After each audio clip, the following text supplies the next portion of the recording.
Hello, my name is Cody. I'm a proficient and performance-driven IT professional offering 6 years experience in leading technology initiatives. A few of my main strengths I have would be I currently hold an industry certification with in-depth knowledge of security, networks, teamwork, and problem solving.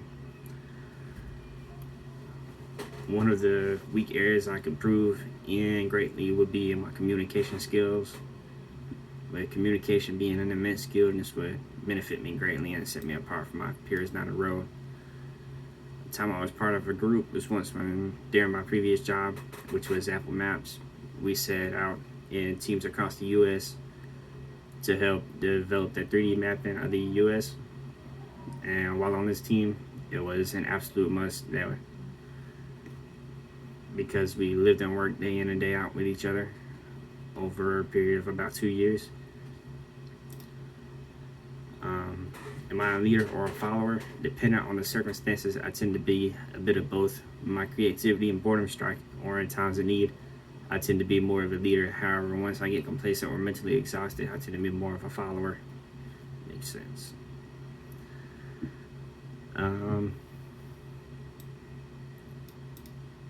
Tell us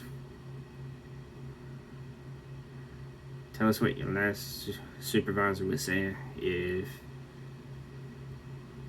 they call that person.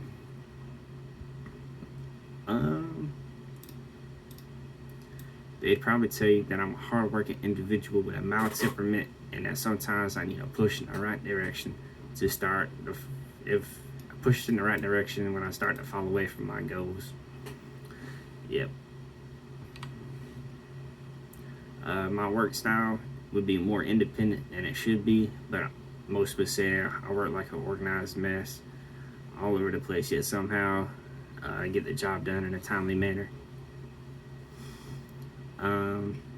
Why you should hire me?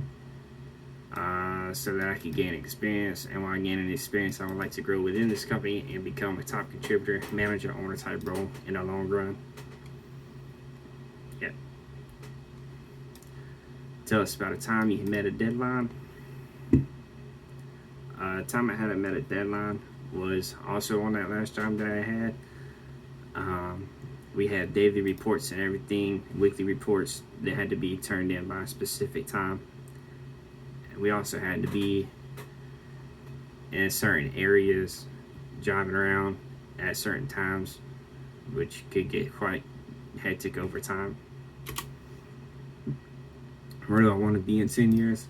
I want to be settled down doing what I enjoy most, and right now, still figuring that out. We have a long life to live, and I want to set my sights to the highest goal that's most achievable in 10 years. I wouldn't mind being the owner or top manager of a company firm while developing a new generation of business of hope. Take interviews with a grain of salt, and don't down yourself because it did not go as planned. If you were able to believe in Santa for 8 years, you can believe in yourself in 5 minutes. Just remember, we all need work, and work needs us. And that's my interview questions.